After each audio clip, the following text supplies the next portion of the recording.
Você ouve agora Portal Sudoeste Notícias, segunda edição. Tudo sobre os acontecimentos mais importantes você fica sabendo aqui. Portal Sudoeste Notícias, segunda edição.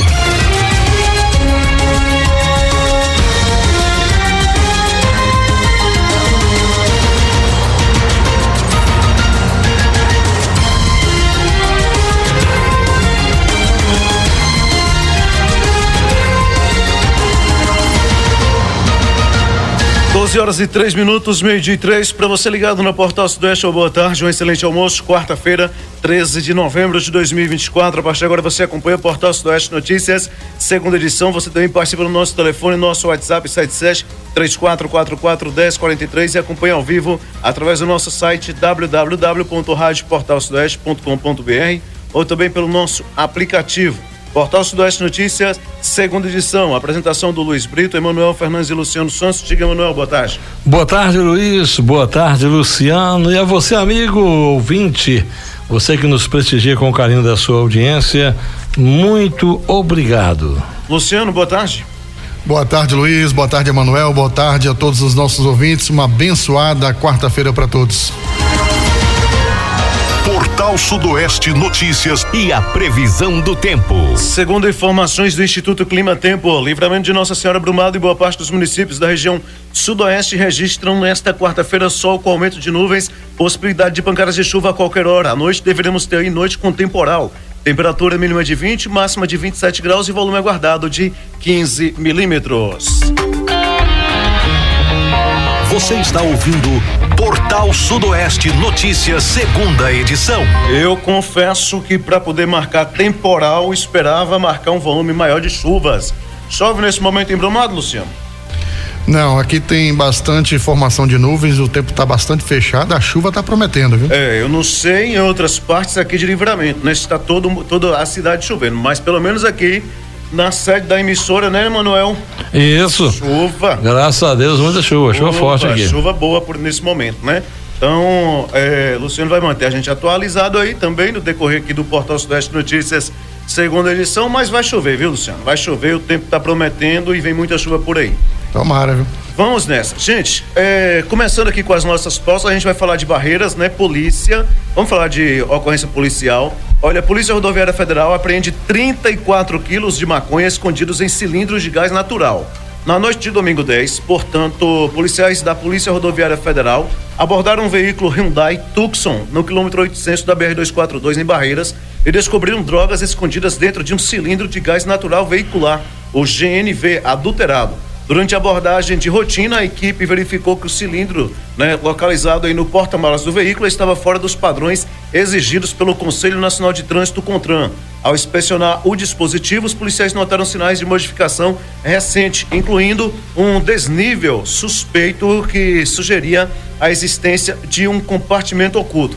Questionado, o passageiro do veículo declarou que havia sido contratado para transportar o carro de Manaus, em Amazonas, a João Pessoa, na Paraíba, e afirmou desconhecer o conteúdo do cilindro. Diante das evidências, os policiais procederam com a abertura do cilindro, encontrando diversos pacotes de coloração variada que apresentavam características visuais e odor compatíveis com a droga. Após a retirada e pesagem, o conteúdo totalizou 34,45 quilos de maconha. Os envolvidos foram conduzidos à Delegacia de Polícia Civil de Barreiras, onde responderão pelo crime de tráfico de drogas conforme artigo 33 da Lei 11.343, ou seja, lei aí, de entorpecentes, de drogas e entorpecentes. Então tá aí. 12h06, vamos dando sequência aqui. O homem é preso por porte ilegal de arma de fogo em Vitória da Conquista. O homem foi preso por porte ilegal de arma de fogo em Vitória da Conquista na terça-feira 12, portanto, ontem, né? Segundo informações da 77ª CIPM, por volta das 8 horas, uma guarnição que estava realizando a operação 2x2, né? Recebeu informações via SICOM sobre um homem possivelmente armado em um posto de gasolina no bairro Ayrton Senna. No local, os policiais abordaram o indivíduo indicado e com ele foi encontrado uma pistola 380 com 8 munições intactas. O indivíduo foi apresentado junto com armamento no DICEP, onde a ocorrência foi registrada. Olha, a renovação de matrícula para estudantes da rede estadual começa na próxima segunda-feira, viu? Dia 18. O período de renovação de matrícula da rede estadual de ensino para o ano letivo de 2025 será iniciado aí na próxima segunda-feira, dia 18, e prossegue até o dia 29 de novembro. A renovação deve ser realizada, presencialmente na escola onde o estudante está matriculado. É importante ficar atento ao cronograma de matrícula para cada grupo de estudantes. O estudante ou o seu responsável deve comparecer na unidade escolar e entregar a documentação que estiver aí pendente ou desatualizada. A exemplo da carteira de identidade, o RG, ou pode ser o novo RG também, ou a certidão de registro civil, do cadastro de pessoa física, ou CPF, ou do comprovante de residência atualizado. A entrega desses documentos dentro do prazo é obrigatória para que a renovação da matrícula seja confirmada. Já para os novos estudantes, a matrícula começa, a matrícula aí para 2025 poderá ser feita a partir do dia 13 de janeiro, Portanto, dia 13 de janeiro começa aí a matrícula para novos estudantes, e isso acontece de forma online, viu, gente? Através aí da plataforma ba.gov, tá bom? É só pesquisar aí ba.gov que você consegue fazer a sua inscrição aí para o ano letivo de 2025. As divulgações, portanto, aí, da Secretaria de Educação do Estado, a SEC, com esse calendário aí, portanto, para as matrículas da rede estadual, e o pessoal aí, portanto, fiquem atentos, Tem o calendário exato de transferência, o calendário para novos alunos e por aí vai, então fiquem atentos, porque a Secretaria de Educação do Estado já está aí informando os pais e responsáveis. 12h09, meio-dia e 9. Rapaz, esse esquema de delivery de drogas, por incrível que pareça, em diversos pontos da região sudoeste, E a Polícia Militar trabalhando, viu? Dessa vez, novamente em Conquista, gente. Olha, um esquema de entrega de drogas por delivery foi desarticulado na segunda-feira 11 em Vitória da Conquista. Durante patrulhamento aí no bairro Boa Vista, a Rondesp Sudoeste atendeu um chamado de um motorista de Uber que informou que receberia drogas de um cliente no residencial Miro Cairo. Ao chegar no local, os policiais encontraram o suspeito com 6 petecas de cocaína. Dentro de sua casa foram apreendidas mais 24 petecas da mesma substância. O indivíduo admitiu vender drogas via delivery. As guarnições se dirigiram ao bairro Brasil, onde 2 homens tentaram fugir de uma residência. Um deles foi apreendido com maconha, enquanto o outro, após perseguição, teve mais drogas encontradas em sua casa. Ele revelou ter enviado a cocaína para outro Uber, que foi localizado na sequência. O motorista tinha 30 petecas de cocaína e uma pistola calibre 9mm no veículo, a qual alegou estar guardando a pedido de um suspeito de envolvimento em homicídio. Todos os envolvidos e as evidências foram apresentados no DIZEP. Na ação foram apreendidos, portanto, 60 porções de cocaína, 200 gramas de maconha, uma pistola 9mm, 3 munições intactas e vários smartphones, além de um veículo Sandero. Eita, menino, viu? Eu vou te falar, e foi uma galera aí, Porque foi um Uber, parece que não tem um segundo Uber envolvido, daqui a pouco tem outro que entregou arma para fulano, um tá envolvido em homicídio, o primeiro foi pego lá no apartamento e admitiu que fazia delivery, resumindo, foi uma galera, A droga agora sendo entregue dessa forma aí, já facilitando e também tentando atrapalhar ou confundir as ações da polícia, Mas agora, vale salientar, viu, Manuel Luciano, que um desses aí, desses profissionais aí de Uber, certamente não tinha envolvimento ou não queria ter, tanto é que ele denunciou, olha, eu tô indo buscar um camarada ali e certamente ele tá com drogas, viu? Então ele já livrou logo, falou, não quero nem saber disso aqui e tal, e esse aí não tem provavelmente nada a ver, por ele ter realmente acionado a polícia e ter relatado a situação. Com certeza, isso é importante ser destacado, porque nem todos querem envolvimento com isso. Muito bem, são 12h11, fugir aqui um pouquinho da pauta, não é bem fugir da pauta, entrarmos em um assunto também de extrema importância, tanto quanto os assuntos da pauta. O STJ julga autorização para o cultivo da cannabis medicinal nesta quarta-feira, tá bom, gente? Portanto, hoje a primeira sessão do Superior Tribunal de Justiça, o STJ, vai julgar, hoje 13, um caso sobre a possibilidade de cultivar a planta cannabis sativa para fins medicinais. O julgamento vai decidir se é permitido importar sementes e cultivar variedades com baixo teor de THC, ou seja, substância psicoativa da maconha para a produção de medicamentos ao uso industrial. As baixas quantidades de THC em certas variedades de cannabis impedem seu uso como droga recreativa. No entanto, elas podem ser aproveitadas para fins terapêuticos, pois contém altas concentrações de CBD, que é o canabidiol, uma substância que não causa dependência e pode ser utilizada na produção de medicamentos e outros produtos. O CBD pode ser utilizado no tratamento de doenças como câncer, Alzheimer, epilepsia e Parkinson.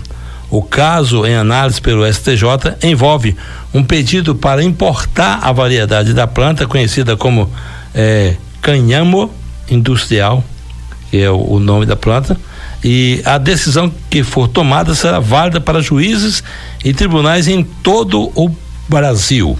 Até que o caso seja resolvido, todos os processos relacionados a esse tema no judiciário estão suspensos. Lembrando que o uso, viu gente, o uso da cannabis medicinal, ele é vasto e abrange uma variedade de condições de saúde. Então a substância química responsável por esses efeitos, né, na saúde, da melhora da saúde da pessoa, é o canabidiol, o CBD, um dos compostos que são encontrados na planta. E os estudos demonstram que o CBD possui propriedades analgésicas, anti-inflamatórias, neuroprotetoras e anticonvulsivantes. Então, é algo importante que o STJ deve realmente se debruçar, analisar com cuidado, com carinho, porque muitas pessoas que já fazem uso, né, conseguiram autorização judicial, conseguiram o canabidiol e fazem uso, pessoas com Alzheimer, com epilepsia, com Parkinson, com aspecto autista, essas pessoas têm adquirido melhoras assim significantes com o uso, né, da cannabis no sentido medicinal. Então esperamos que isso transcorra o mais rápido possível lá no STJ e que possamos ter aí, né, o cannabis para uso medicinal, porque muitas pessoas precisam e o resultado já é comprovado em muitos casos aí. Eu não sei por que da demora de não liberarem, né, isso daí pela Anvisa, todo o esquema. Essa questão da demora, Emanuel, será que não tem a ver com efeitos colaterais ou mesmo com o preconceito que algumas pessoas podem ter sobre o uso dessas plantas aí? Eu creio que não. A questão aí, acho que tem outro tipo de envolvimento aí. Eles estão sem saber como fazer essa liberação, porque o cultivo não é a cannabis para uso recreativo, né? É a cannabis medicinal. É como foi colocado aqui, né? Ela é uma substância, o THC é a substância psicoativa da maconha. E esse THC, ele não vai vir numa quantidade, né, exagerada para que a pessoa fique como se fosse uso recreativo. Então ela vai ter que ser cultivada com todo os rigores, os requisitos que forem dados o órgão responsável e com certeza vem. Eu tenho uma sobrinha, ela teve, né, tem duas filhas com espectro autista e logo no começo ela não sabia o que fazer, já estava ficando já meio paranoica com tudo aquilo que ela via. E então ela começou a pesquisar sobre essa questão da cannabis e conseguiu, com muita luta, ela conseguiu a autorização para obter a cannabis medicinal. E aí então ela começou a fazer uso nas duas filhas dela com espectro autista e o resultado está sendo maravilhoso. As crianças que não falavam, que não interagiam, que davam aquelas crises, hoje são calmas, obviamente não 100%, mas são calmas, elas tocam violão, elas cantam. E a minha sobrinha, ela agora criou uma associação ela agora é um ativista da causa, criou uma associação e ela consegue a cannabis, né? Através dessa associação, com toda a documentação que a lei permite, né? Inclusive tem até a Anvisa também, documentação da Anvisa, ela consegue essa cannabis, e aquelas pessoas que estão na associação, ela repassa a cannabis no mesmo valor que ela pega para essas pessoas, ela repassa o mesmo valor, com o mesmo valor, e a proporção que os médicos vão prescrevendo, ela vai buscando para essas pessoas, entregando. Ela então se tornou ativista da causa, e ela é uma prova viva de que a cannabis medicinal resolve sim uma série de problemas, inclusive o espectro autista dá uma melhorada significante, e no caso do Alzheimer, né? Essas questões de convulsão também, muitas outras coisas. Certinho. Luciano? Eu creio, né, que a grande dificuldade nessa questão aí que a Manuel abordou seria aí a legalização dessas empresas que vão criar aí o produto, né? Inclusive aqui no Brasil a gente já tem, né? A gente tem aí um laboratório industrial, né, que fica em João Pessoa, lá na Paraíba, né? E que ele produz aí esse óleo da cannabis, mas outras empresas também querem produzir esse material, mas tem que ser de uma maneira bem regular, né? Aí a Anvisa tem que fiscalizar essa empresa, tem que ter aí todo um protocolo para que esse produto não seja desviado desse laboratório, né? Porque a planta ela chega ali in natura, né? Ela chega para ser produzido esse óleo, produzido esse material, esse remédio, e tem que ter toda essa questão aí para que isso não vire aí laboratórios caseiros, esses laboratórios que existem por aí entre quatro paredes, e não traga prejuízos para a população. Reincidente em tráfico de drogas é detido novamente com entorpecentes em Vitória da Conquista. Um homem de 19 anos que já responde por tráfico de drogas foi detido com entorpecentes em Vitória da Conquista na segunda-feira 11. Por volta das 16h30, durante a operação 2x2, guarnições de motos do pelotão de emprego tático operacional realizavam patrulhamento no bairro Guarani, quando receberam informações sobre um homem traficando drogas no bairro Nossa Senhora Aparecida. Com as características do indivíduo em mãos, ele foi localizado e, ao ser abordado, foram encontradas substâncias análogas à maconha e a crack em sua posse. Ele e todo o material foram conduzidos ao DISEP, onde a ocorrência foi registrada. Eu acho engraçado que, na maioria das vezes, reincidentes, né? Já foram pegos antes, mas estão na rua traficando novamente. A polícia, na realidade, isso aí não sou eu que estou falando, não. Já ouvi de vários policiais, né? E eles enxugam gelo. A polícia militar, ela enxuga gelo, né? Eu ouvi um policial em um podcast certa vez dizer o seguinte: olha, o que nós fazemos é enxugar gelo. Essa é a verdade. Mas infelizmente precisamos enxugar esse gelo. E é o que fazem, e tá aí. O cara, né, deveria estar atrás das grades por tráfico de drogas, mas sabe lá, né, o que aconteceu, que ele já está nas ruas, né, traficando novamente, e a polícia prendeu ele, né, conduziu ele para a delegacia, e pode ir, no caso dele como reincidente, não sei se tem audiência de custódia ou não. Certo é que ele poderá voltar para as ruas novamente, porque esse entra e sai, e a polícia enxugando gelo, e nós pagando, nós, digo, contribuintes, né, todos contribuintes, pagando o salário dos policiais, do alto comando da polícia, pagando combustível, pagando manutenção de veículo, para ficar esse entra e sai de bandido, né, em presídios e em delegacias. Lamentável. 12h31. Às vezes a gente fala uma matéria aqui, a gente fica tão perplexo que a gente até dá aquele branco assim, né? Olha só, gente, a Polícia Federal, ela cumpre mandados de busca e apreensão nas cidades de Tanque Novo e Anagé. A Polícia Federal deflagrou na terça-feira 12 a Operação Proteção à Infância 2, em continuidade às ações de repreensão e a crimes de produção, armazenamento, transmissão, disponibilização e venda de conteúdo abusivo sexual infanto-juvenil pela internet, crimes previstos no Estatuto da Criança e do Adolescente. De acordo com a Polícia Federal, foram cumpridos 3 mandados de busca e apreensão nas cidades baianas de Anagé e Tanque Novo e em João Pessoa, na Paraíba.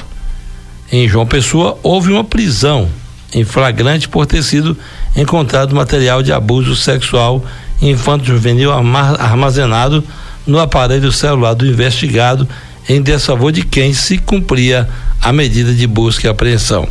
Os equipamentos eletrônicos apreendidos foram encaminhados à perícia da Polícia Federal para extração e exame do seu conteúdo, a fim de confirmar a autoria dos crimes, bem como para apurar se os investigados também produziam vídeos e fotos com as cenas de abuso sexual infanto-juvenil, o que pode configurar um crime de estupro de vulnerável previsto no artigo 217-A do Código Penal, com pena prevista de 8 a 15 anos de reclusão. As investigações prosseguem, visando identificar outros participantes dos crimes, bem como localizar e resgatar vítimas dos abusos. Se condenadas pelos crimes cometidos, as penas somadas podem chegar a 18 anos de reclusão. Quer dizer, uma pena branda, né? Muito branda, de acordo a esse Código Penal, para um crime desse aí, né? Onde o cara armazena, produz, distribui essa questão aí das imagens de sexo e essa coisa digamos assim, de pegar a imagem da criança ou do adolescente e daí então lançar nas redes e lucrar com isso, né? Então tá aí a Operação Proteção à Infância 2, que esteve em Anagé e também Tanque Novo e em um outro estado aí também agindo, né? Esperamos que o que foi preso lá na Paraíba, que ele possa cumprir na íntegra, né? Isso se condenado. Na Paraíba ou em qualquer lugar, né? E se condenado, né? Se condenado, ele pode pegar 18 anos de reclusão, se condenado. Se ele botar um advogado bom, aí tem um dedinho de prosa, uma brecha na lei e ele sai pela porta da frente. Agora 12h35, acusado de diversos furtos em Brumado e Eunápolis é preso durante a ação conjunta em Vitória da Conquista. Uma ação conjunta aí entre a Polícia Militar e a Companhia Independente de Policiamento Rodoviário de Brumado localizou aí na terça-feira um autor de diversos furtos nos municípios de Eunápolis, Brumado e Vitória da Conquista. Com ele foram apreendidos aí uma pulseira de ouro, 3 notebooks, um videogame, 2 relógios, R$200 em dinheiro e ferramentas utilizadas para violar imóveis. De acordo aí com a CIPM, por volta das 11 horas, durante a operação 2x2, após trabalho de troca de informações com outras 2 forças de segurança, localizou um indivíduo em um ônibus intermunicipal na BA 262. O indivíduo, que arrombou vários apartamentos, nesses locais, estava viajando para a cidade de Vitória da Conquista, onde iria vender parte dos objetos furtados. Apesar de não ser identificado, né? Ele afirmou aí que não iria falar o seu nome verdadeiro.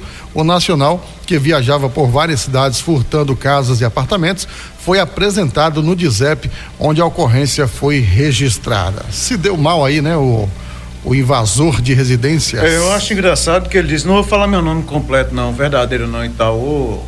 Ô tonto, bestão, trouxa. Você já ouviu falar em digital, reconhecimento facial e mais algumas coisinhas? Olha, vou te falar um negócio, né? Achou que ia ficar impune, né? Fazer os crimes ia ficar impune. Brincadeira, hein? Agora 12h37, meio-dia e 37. Prosseguindo por aqui, portaria regulamenta medidas para combater manipulação de resultados esportivos.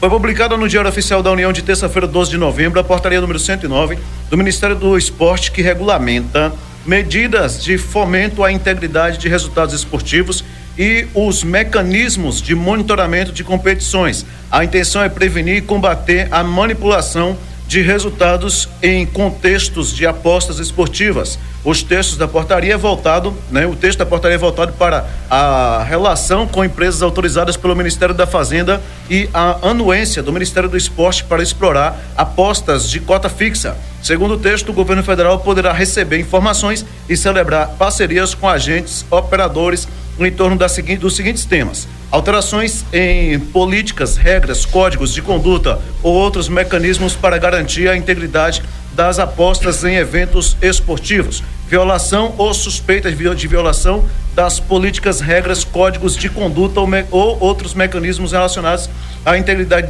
das apostas em eventos esportivos, iniciativas para investigar possíveis violações ou suspeitas de manipulação de resultado em contexto de apostas esportivas, resultado de investigação de qualquer violação ou suspeita que atente contra a integridade das apostas em eventos esportivos. De posse de tais informações, o Ministério do Esporte poderá colaborar na apuração dos fatos, de forma a contribuir com manutenção da integridade das apostas esportivas. Eu espero que resolva aí parte dos problemas, pelo menos, mas eu acho que vai encontrar dificuldades. De qualquer forma, teria que realmente começar a estudar um mecanismo, ou pelo menos analisar essas casas de apostas, porque está acabando com o futebol brasileiro. É cada lance bizarro que só Jesus na causa, viu? Cada gol perdido, cada cartão vermelho, amarelo, que, minha Nossa Senhora. O que você acha disso aí, Luciano?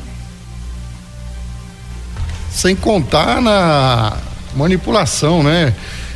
Inclusive tem um jogador aí que está sendo investigado por estar aí manipulando alguns jogos aí, né? E tem essa questão das apostas, né? Eles estão associando as apostas online com o jogo real, ou seja, o jogador ele é assediado, fala: olha, eu vou te dar aqui R$1 milhão se você forçar um cartão amarelo ou chegar a ser expulso. Então ele acaba recebendo dinheiro por fora aí de grupos, né, para manipular esses resultados.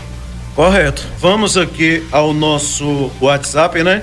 Participação aqui do ouvinte mandando o seguinte: boa tarde a vocês, locutores. Aqui no Pastorador tem lâmpada de um poste queimada, só foi chover, acabou queimando. Tem 7 meses que trocou, né? Favor me manda vir trocar aí, que eu agradeço. Obrigado, tenha uma boa tarde. Isso é em Livramento, né? Próximo ao distrito de Guatemi, lá também próximo ao São Gonçalo, né? Muito bem, falando em lâmpada queimada, aqui na rua Pedro Mandu já foi feito aí a reivindicação por parte do morador. A rua Pedro Mandu tem uma lâmpada também que ela fica a maior parte do tempo apagada, né? E quando ela dá na sua boa vontade de acender, ela fica pouco tempo acesa e aí depois ela volta a hibernar novamente. Então pedimos aí à secretaria responsável, setor responsável, setor de iluminação pública, por favor, a rua Pedro Mandu é só uma lâmpada só, os senhores podem, por gentileza, atender ao cidadão contribuinte e trocar essa lâmpada ou ver o que está acontecendo lá no braço de tempo ou algo que o valha, né? Eu tô com uma curiosidade aqui sobre aquela rua lá, a antiga Rua da Creche, que você muito cobrou aqui sobre a manutenção daquela rua, e eu fiquei curioso para saber se foi resolvido o problema lá. Então tá aí, o pessoal da rua da antiga creche no bairro Estocada, nós cobramos aqui, tá? E se os senhores aí, eu chamar a atenção do senhor Pedro, né? O senhor Pedro, se não me falha a memória, o senhor Pedro. Senhor Pedro, se o senhor estiver acompanhando o programa aí, pode nos dar um retorno aí do que foi feito aí, porque o período seria até outubro, né? E outubro já se foi. Nós gostaríamos de saber se foi feito alguma manutenção aí. Vamos aguardar até o final do programa. Caso não tenhamos uma resposta, nós vamos verificar o que realmente foi feito naquele trecho ali, que é algo assim complicado, aquele trecho daquela rua. Mas vamos aguardar, talvez alguém lá do bairro Estocada possa manter contato, dizer o que houve, né, de melhoras ou não naquele trecho da rua da antiga creche. Prosseguindo aí com as nossas pautas, né? Vamos lá, vamos prosseguindo com a nossa pauta. Olha, é o seguinte, eu tenho aqui um assunto que eu teria, era a minha intenção ter trazido esse assunto já no início da semana, mas, né, dada aí a correria e a pauta e outras coisas mais, eu acabei não trazendo esse assunto. Esse assunto diz respeito à questão da raiva, né, humana, a pessoa que é mordido por um animal, está contaminado, né, e essa pessoa passa a ficar contaminado. O que acontece?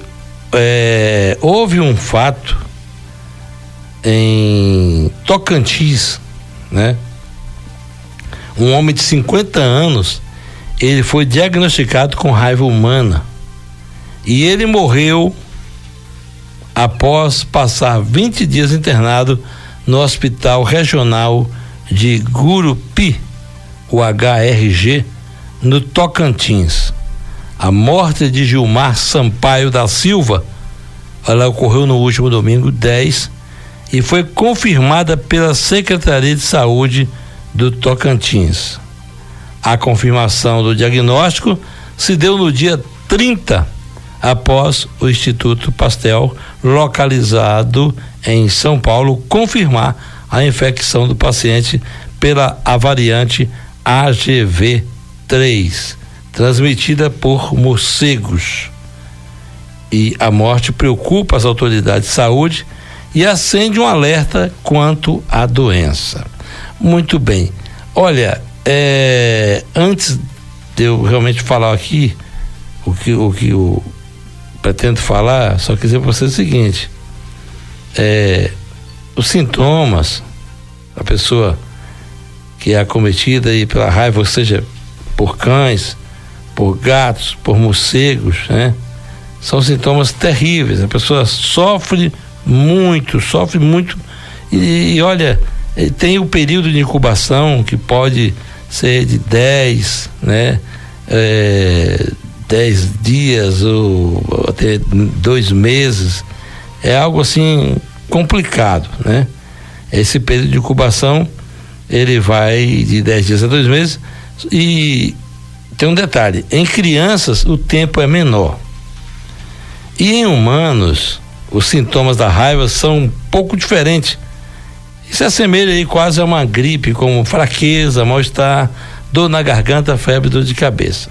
Contudo, né, não fica só nisso não, porque a proporção que a infecção avança, o indivíduo, né, a pessoa infectada pode apresentar angústias, inquietação, alucinações, espasmos musculares involuntários, pesadelos, queimação, irritabilidade, formigamento, dor no local da mordida e paralisia leve ou parcial. Então é algo complicado quando a pessoa é atacada por um cachorro, gato ou outra espécie de mamífero com raiva. Então, se isso acontecer rapidamente, você vai fazer o quê? Lave o local da ferida com água corrente, sabão, aplique aí um antisséptico, tá ok? Depois você vai até a unidade para iniciar o tratamento e acionar a vigilância ambiental. Bom, por que eu toquei nesse assunto aqui? Sobre esse fato ocorrido lá em Tocantins, onde essa pessoa perdeu a vida, tá? Um senhor de 50 anos, identificado como Gilmar Sampaio da Silva, e isso no último domingo, só que o diagnóstico foi confirmado no dia 30. O que aconteceu? O que acontece? Nós estamos vivendo, tanto aqui quanto em Brumado e em várias cidades, né, que nós estamos observando, um número imenso, mas olha, fora do comum, de cães que andam perambulando pelas ruas, tá? E até o momento nenhum gestor está se preocupando ou se atentando para essa questão, né, de que esses cães possam estar contaminados com a raiva e atacar pessoas, e essas pessoas podem vir a morrer, e uma morte terrível. sem contar outros mamíferos também. Então o que é que acontece? Eu chamo a atenção das autoridades, né, em todos os municípios, onde está assim uma coisa vergonhosa a quantidade de cães nas ruas, que por favor tomem uma providência antes que a coisa saia do controle, no sentido de que esses animais possam ser contaminados aí e passar a contaminar os humanos.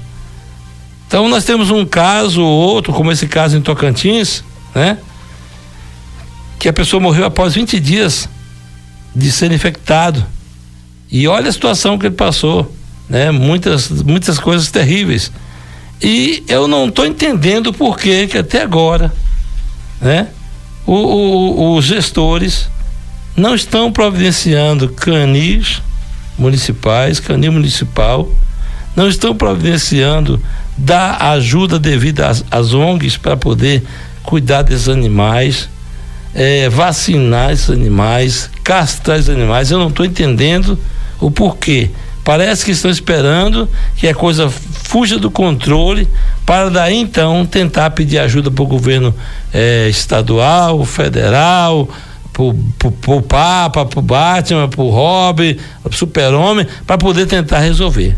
É aquele ditado: baiano só fecha a porta depois de roubado, mas parece que só aplica a baiano, não. Aplica a todo brasileiro. Brasileiro fecha a porta depois de roubado. Então tá aí, cachorro que ele vai para atacar as pessoas, e isso é comum, estamos vendo aí nas ruas. Você passa de moto, o cachorro corre e pode atacar você. Há poucos dias tem um caso até engraçado, né? Trágico, não trágico porque não houve um ataque, mas até engraçado. Um mototaxista, ele foi por um local com um cliente, deparou com um bocado de cachorro lá, mais de 20 cachorros. Ele falou: não, vou voltar porque eles vão correr atrás. Ele voltou, teve que passar por outra rua por conta desses cachorros. Quando ele volta pela mesma rua, olha os cachorros novamente. Eu vou, não, vou ter que voltar porque eles vão me atacar. Teve que voltar por outra rua. Então os cachorros já estão impedindo as pessoas até de ir e vir aqui em Livramento e também em Brumado, porque o negócio tá feio, e eu pude observar isso na segunda-feira, vindo aqui para Livramento e passando pelas ruas. Eu pude observar logo cedo a quantidade de cachorros ali perambulando pelas ruas, e isso é complicado. Perambulando pelas ruas e dentro dos estabelecimentos também, né? Inclusive hospitais. Né? Na maioria das vezes dos locais que a gente entra aqui em Livramento, em diversos pontos aí, na maioria das vezes ambientes públicos, né? Com cães também deitados lá dentro do espaço, né? Principalmente onde há aquele ar-condicionado, né? Tá, a coisa, o animalzinho fica ali querendo ficar fresquinho e acaba contaminando tudo, inclusive não só raiva, mas tem aí também, né, outras doenças que o animal pode transmitir. Luciano, já temos aqui um feedback do nosso ouvinte que manda o seguinte: boa tarde, amigos. Para fazer caminhada ou andar de moto na Avenida de Livramento, tem que andar com um pedaço de madeira na mão. Cachorro ataca quem passar. Aí. É o que eu tô falando. Esse cachorro que tá atacando, você vai saber lá por que ele tá atacando. Se ele tá atacando porque ele realmente tá ali com fome, tá estressado, ou porque esse cachorro já tá contaminado com raiva. Vai lá saber? Você vai ter que fazer agora a sua caminhada matinal com um pedaço de pau na mão, um porrete na mão, né? E se o animal vier para atacar, você vai ter que estar ali se defendendo. É um absurdo. Vai responder por maltrato do seu animal. Quer ver coisa bonita se ele morrer, viu? Isso, e tem esse problema também. Luciano. Essa situação dos animais aí, né? Como você colocou, aqui em Brumado parece que todos os cachorros e gatos dos municípios da região parece que estão sendo abandonados aqui, porque eu nunca vi a quantidade de cachorro nessa cidade. É muito cachorro em vários bairros, e esses cachorros inclusive estão provocando acidentes, como você falou. Aqui também em Brumado a mesma situação. Minha irmã foi vítima, né, de alguns animais aqui na cidade. Ela foi cercada aí por alguns cachorros. Ela estava de moto e aí ela, para não atropelar os animais, ela acabou, né, parando a moto, mas os cachorros foram para cima dela e atacou e acabou mordendo aí, né, a perna dela, e ela teve que tomar toda a medicação. Enfim, é triste, né? Lamentável. A gente tem aqui um canil gatil que fica a quase 15 quilômetros de distância da cidade, e as ONGs que atendem esses animais não têm condições, né, de ir até o canil e o gatil, que apesar disso, né, voltando aqui atrás, o canil e gatil hoje não existe, porque lá já roubaram as telhas, a madeira, as portas, só existe só as estruturas de parede. Lamentavelmente. Só fazer uma observação. Agora roubar os animais na rua e levar para casa, ninguém quer, né? Ninguém quer. Olha, é o seguinte, gente, as pessoas que vão fazer as caminhadas pela manhã estão usando o porrete, né? Uma madeira, porque os cães atacam. Dando uma pesquisada rápida aqui, o que se vê de momento, não descartando a possibilidade da raiva, né? De hipótese alguma, que o animal está aí à mercê de todo tipo de vírus. Inclusive já teve uma virose aqui em Livramento há pouco tempo aí, até agora não se sabe. E matando cachorro, né? Isso, cachorros morreram, e segundo informações essa virose poderia passar para humanos, isso aqui em Livramento, entendeu? Então o que acontece? Quando você pergunta, por que o cachorro corre atrás da motocicleta? Então o que acontece? É a reação de defender o seu território. Quando ele corre atrás, quando ele persegue o veículo, geralmente eles perseguem carro também, né? Mas a frequência maior com moto, é como se ele estivesse correndo atrás de uma presa que está tentando invadir o seu território. Ele demarcou aquele território, então quando você adentra com o carro, com a moto, ele acha que você está invadindo. Então o cão age como se o seu território estivesse sendo invadido pela moto, entendeu? Isso aí é a afirmação de especialistas. Esse comportamento também acontece quando o cão vê alguém de skate, né? O pessoal do caminhão do lixo, até mesmo um automóvel. Ele acha que aquilo ali é um ataque ao seu território, o qual ele demarcou. Mas pode também esse animal estar infectado e você não sabe. Certo é de que, ao defender o território dele e tendo você como uma presa, ele vai te atacar, vai te causar transtornos, você vai ter que ir para o hospital, vai ter que ser acompanhado até realmente saber se aquele animal estava contaminado ou não, se tinha tomado vacina ou não. Então, que os gestores acordem para essa questão aí, que está ficando feio para os senhores gestores em todas as cidades. Os senhores estão deixando aí as cidades feias, tá? Chega um turista na cidade, chega uma pessoa, você leva a pessoa para visitar a sua cidade, vem visitar a minha cidade, chega lá, a pessoa começa a andar, vem 300 cachorros latindo, querendo morder a pessoa fala, mas rapaz, tu me chamou para vir ser mordido de cachorro aqui? Então tá feio, senhores gestores, tá feio, vamos botar a mão na cabecinha aí, tá? Porque os senhores andam de Hilux, os senhores andam de carro oficial, né? Aí os cachorros é até interessante, nem carro oficial o cachorro ataca o carro do cidadão comum. Então, vamos acordar pra vida aí, pelo amor de Deus. Nossa próxima pauta, você homem, preste atenção aqui nessa nossa pauta que diz o seguinte, viu? De cada 5 homens vítimas de câncer na Bahia, um deles foi por câncer de próstata, tá bom? A Superintendência de Estudos Econômicos e Sociais da Bahia, SEI, apresentou a atualização do painel do câncer de próstata, lançado anualmente para contribuir com a campanha de prevenção no Novembro Azul. O câncer de próstata é a principal causa de mortes causa mortis por neoplasias malignas entre a população masculina no Brasil, na região Nordeste e na Bahia. Os principais dados do painel indicam que há um incremento tanto na incidência quanto na mortalidade por câncer de próstata entre a população masculina no estado. Em 2023, foram 1.600 óbitos por câncer de próstata na Bahia, o que representava 19,1% da mortalidade por todos os tipos de neoplasias entre a população masculina. A taxa de mortalidade, que era de 14,6 por 100 mil homens baianos nos anos 2000, passou para 23 no ano de 2023. Essa observação confirma a tendência, ascendente de vitimização por esse tipo de neoplasia na Bahia. O risco da doença é eminente a partir dos 50 anos, e o envelhecimento da população brasileira tende a agravar esse quadro.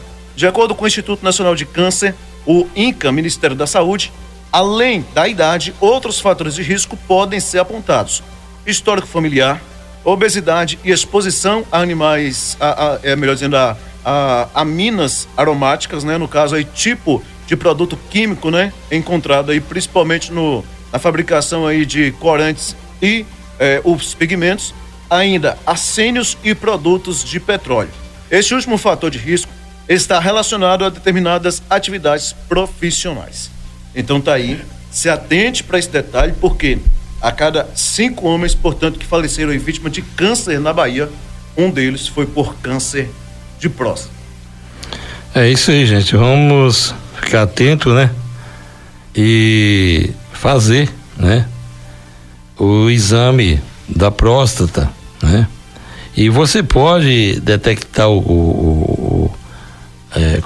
saber como está a sua próstata, né? Até também saber se, né, já está com avançado um câncer, né?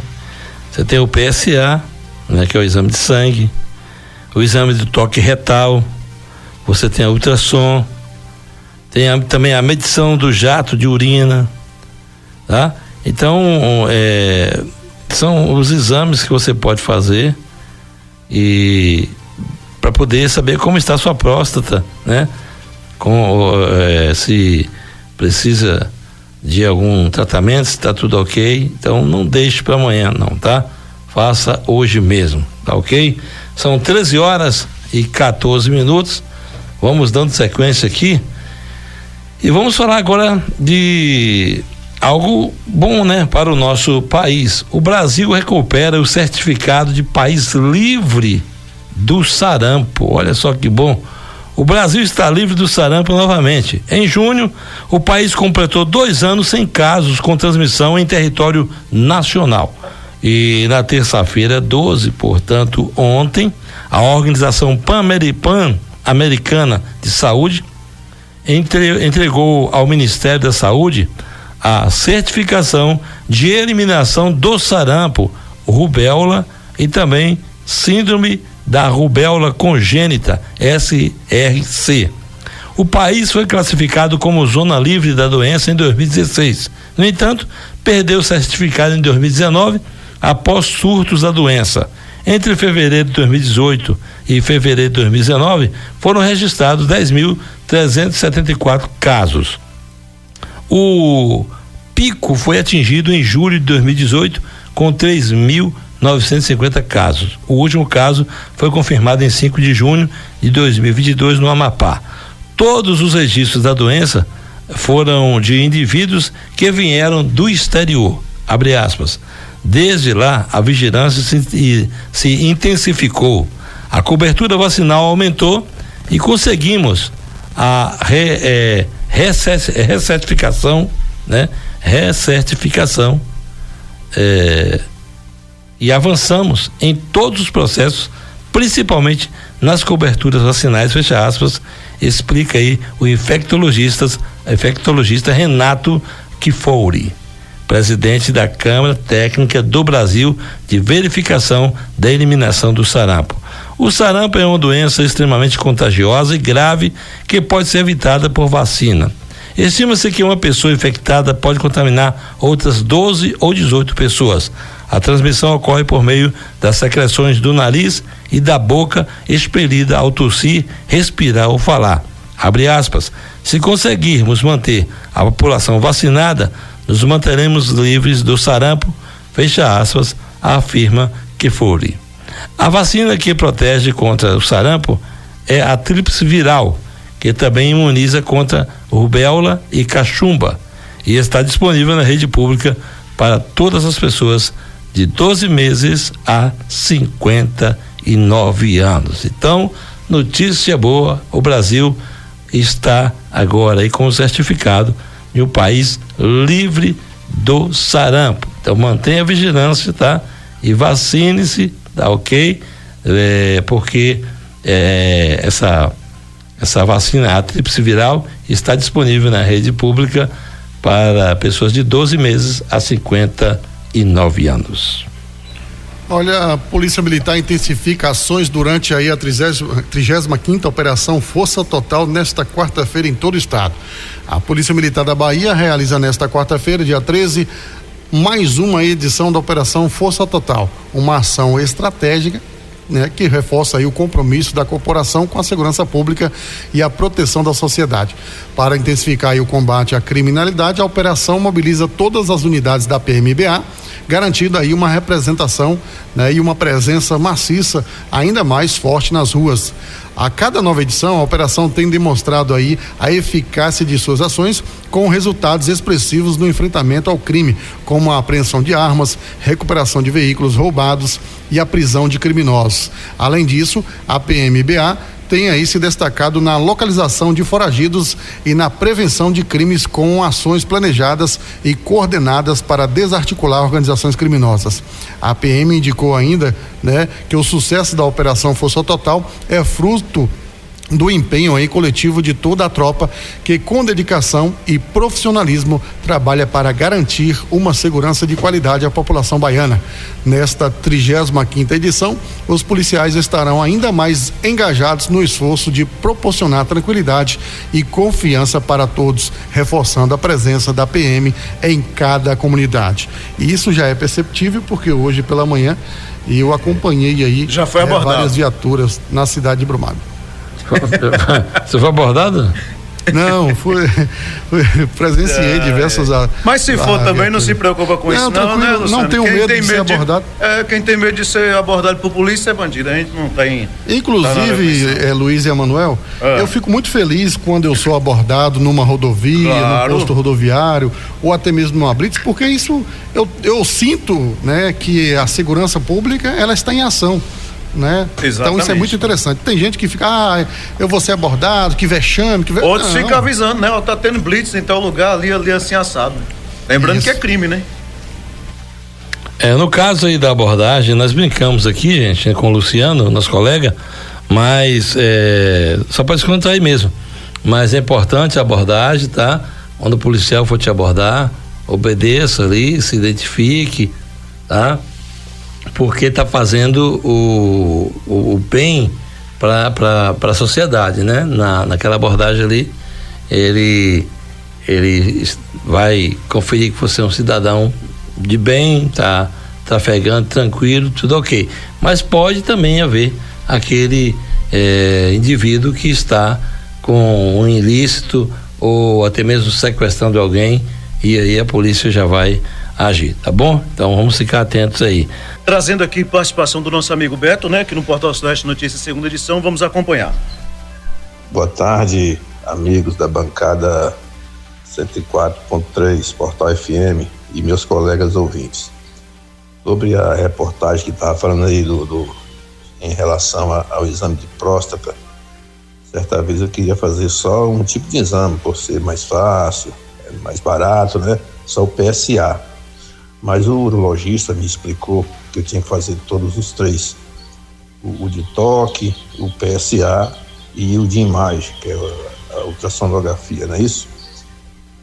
Ele me explicou a função dos três. Eu não me lembro bem do PSA. O PSA é para saber uma porcentagem que está a próstata. O de imagem é para ver o tamanho da próstata, e o de toque é para ver a textura da próstata. Então todos os três são importantes, tem que fazer todos os três. Eu faço todos os anos e graças a Deus nunca deu nada, né? Nunca deu nada de anormal, mas prevenir é melhor que combater. Então tá aí, né? Nosso amigo Beto comentando aí a respeito, né, dos acompanhamentos que ele faz sempre, e falando também sobre as avaliações aí, né? Os supostos casos aí de avaliações, como você já falou aqui, né? PSA, PSO e tantos outros aí que existem, né? Justamente, é como o Beto deixou claro aí, que o médico explicou para ele, né? O urologista explicou para ele, cada exame, né?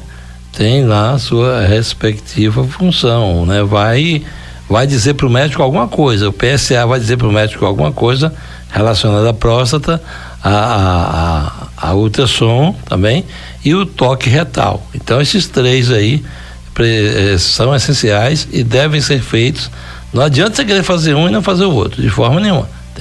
Você tem que fazer os 3, tá ok? Para o médico poder, com esse conjunto de exames aí, te dar realmente a avaliação precisa de como está a sua próstata. Prosseguindo aqui com as nossas pautas, eu ia falar sobre o abate de bovinos aí, suínos também, né? E frangos, que cresceu aí no 3º trimestre, mas deixa eu te trazer um assunto aqui que ocorreu lá em Barreiras, né? Idoso de 89 anos é atacado por abelhas enquanto trabalhava em fazenda. O idoso de 89 anos foi resgatado por equipes do Corpo de Bombeiros após ser atacado por abelhas enquanto trabalhava em uma propriedade rural no povoado de Barrocão, na cidade de Barreiras, oeste da Bahia. O caso ocorreu na segunda-feira 11, né? Otacílio Gomes da Rocha segue internado no Hospital do Oeste, portanto, seguia até esta terça-feira, dia 12. O estado de saúde dele não foi divulgado.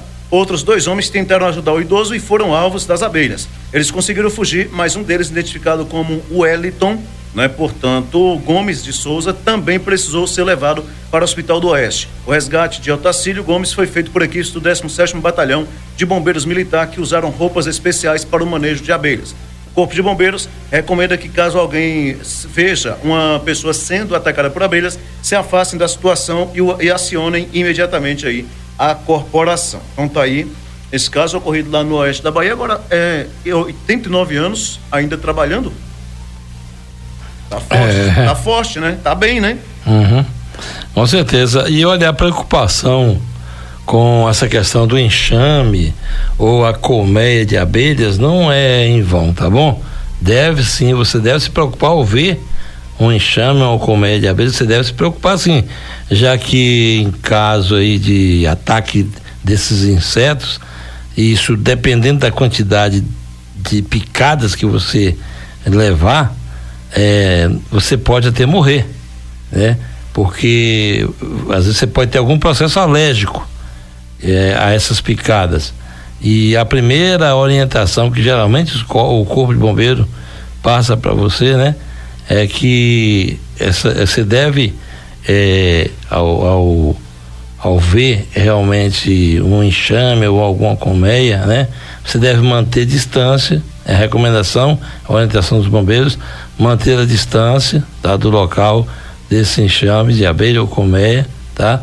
E acionar aí quem possa fazer a retirada desses insetos, porque eles realmente, a depender do ataque, o ataque pode levar você à morte, e é o caso desse senhor aí que está aí realmente também no estado complicado, né? Já tá gripado, Luciano?